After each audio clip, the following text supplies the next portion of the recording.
In the vast catalog of Beatles classics, certain songs have reached legendary status, instantly recognizable across generations.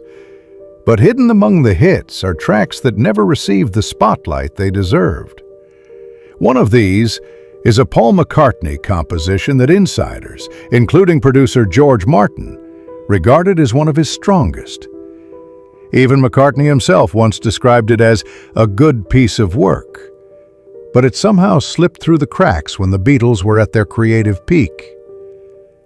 That song was Every Little Thing, a track recorded in 1964 for the album Beatles for Sale. When I'm walking beside her. Though credited as a Lennon-McCartney composition, as was the tradition for all of their work, it was primarily Paul's song. It had all the makings of a Beatles hit: melody, craftsmanship, and charm. Yet it was never released as a single, never promoted, and over time, it became one of the most overlooked gems in the Beatles' discography. To understand why Every Little Thing never got the push it deserved, you have to look at the whirlwind of 1964. The Beatles were conquering the world at an unprecedented pace. Beatlemania had erupted in the United States following their historic appearance on The Ed Sullivan Show.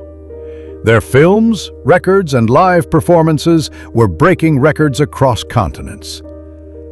But with this success came enormous pressure. EMI wanted constant output, new albums, new singles, and international tours.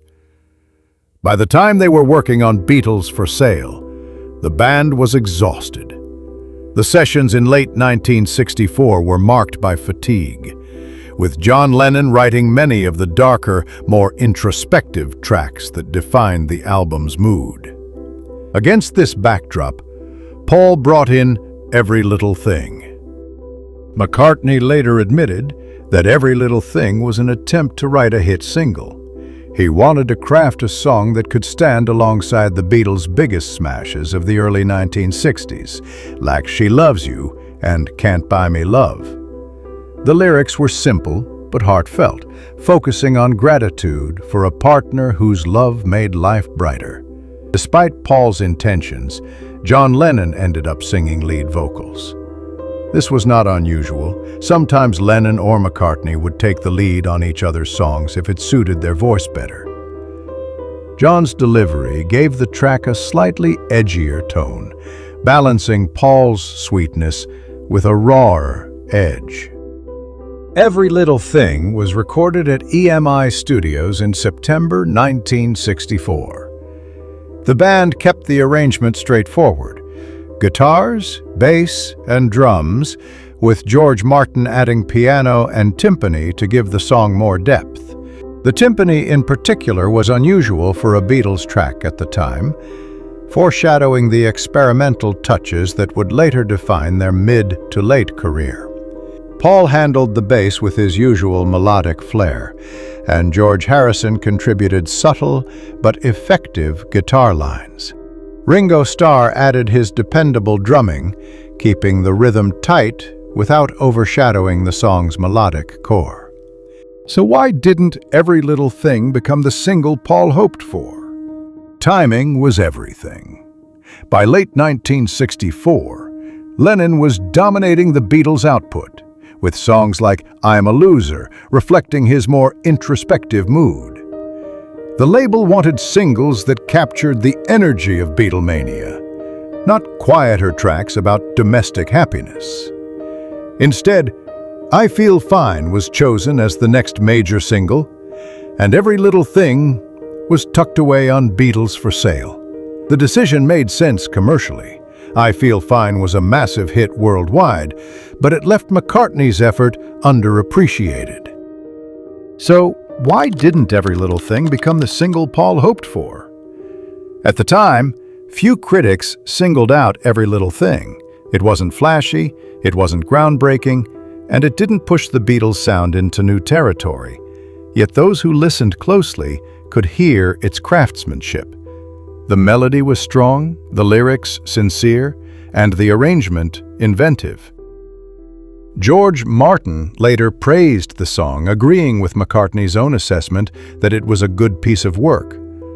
For Martin, it was evidence of Paul's growing maturity as a songwriter. He wasn't just writing catchy tunes anymore, he was exploring deeper emotional territory, even if the world wasn't quite ready to focus on it. Though it was McCartney's song, Lennon's role cannot be ignored. His lead vocal gave Every Little Thing a different texture than Paul might have delivered. Lennon had a way of turning even sentimental lyrics into something more ambiguous. His slightly nasal tone, mixed with Paul's harmonies, created a contrast that lifted the song beyond pure sweetness. It's a reminder of what made the Lennon-McCartney partnership so powerful. Even when one wrote most of a song, the other's presence shaped it in ways that transformed the final result. Over the years, Every Little Thing has remained an underrated album track. It rarely appeared in the Beatles' live performances, and after the band's breakup, it received little attention compared to Paul's other compositions from the era. Yet musicians and fans who dig deeper into the Beatles' catalog often cite it as a hidden gem. Its simplicity is its strength.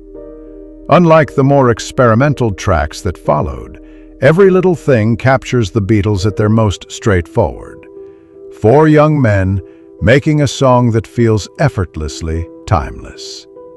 Interestingly, Every Little Thing foreshadowed many of Paul's later solo compositions. Songs like Maybe I'm Amazed and My Love carried the same sincerity, focusing on gratitude and affection rather than angst or drama. For Paul, writing about love in its simplest, most positive form was always a strength. Looking back, you can hear the seeds of that approach in Every Little Thing. It was less about youthful infatuation and more about mature appreciation. In that sense, it was ahead of its time, too subtle to stand out in the frenzy of 1964, but deeply resonant decades later. Paul's later comments about the song reflect his pride in its craftsmanship. By calling it a good piece of work, he acknowledged that while it may not have been a smash hit, it held up musically and lyrically. For an artist as prolific as McCartney, that kind of self-assessment matters. He knew that not every song could dominate the charts, but songs like Every Little Thing proved his consistency.